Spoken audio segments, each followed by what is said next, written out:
আচ্ছা, জীবনের অর্থ কী? বাসা, অফিস, খাওয়া, ঘুম, মাঝে মাঝে বেড়াতে যাওয়া, আড্ডা জমানো কিংবা বই পড়া বা গান শোনা, ব্যাস, আর কিছুই না? আর কিছু তো বটেই।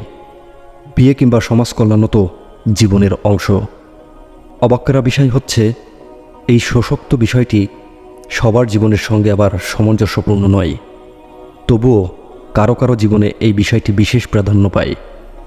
আমার আজকের ভিডিওটির উদ্দেশ্য কিন্তু বিশেষ কোনো ব্যক্তি সম্পর্কে আলোচনা করা নয়, বরং জীবনের আসল উদ্দেশ্য সম্পর্কে আমার চিন্তাভাবনা বাকিদের মাঝে শরিক করা। তাই প্রশ্নটা আবারও করি, মানুষের জীবনের অর্থ কী হতে পারে? জন্ম মৃত্যুর মধ্যখানে এই সময়টা মানুষ আর কিভাবে অতিবাহিত করতে পারে? আমার মতো অতীতে এই জীবন সম্পর্কে উত্তর খুঁজে পেয়েছেন হন্যে হয়ে।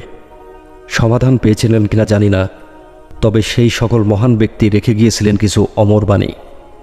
উইলিয়াম শেক্সপিয়র যেমন বলেছিলেন, জীবনের অর্থ অনিশ্চিত ভ্রম। কার্ইল বলেছিলেন, জীবন হচ্ছে একমাত্র সত্যি ইতিহাস।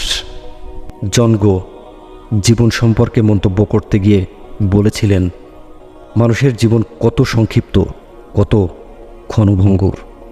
আমাদের জীবন আমাদের ইচ্ছার উপর নয়, আমাদের কর্মের উপর দণ্ডায়মান। আরও অনেকেই অনেক বাণী দিয়েছেন জীবন সম্পর্কে বলতে গিয়ে।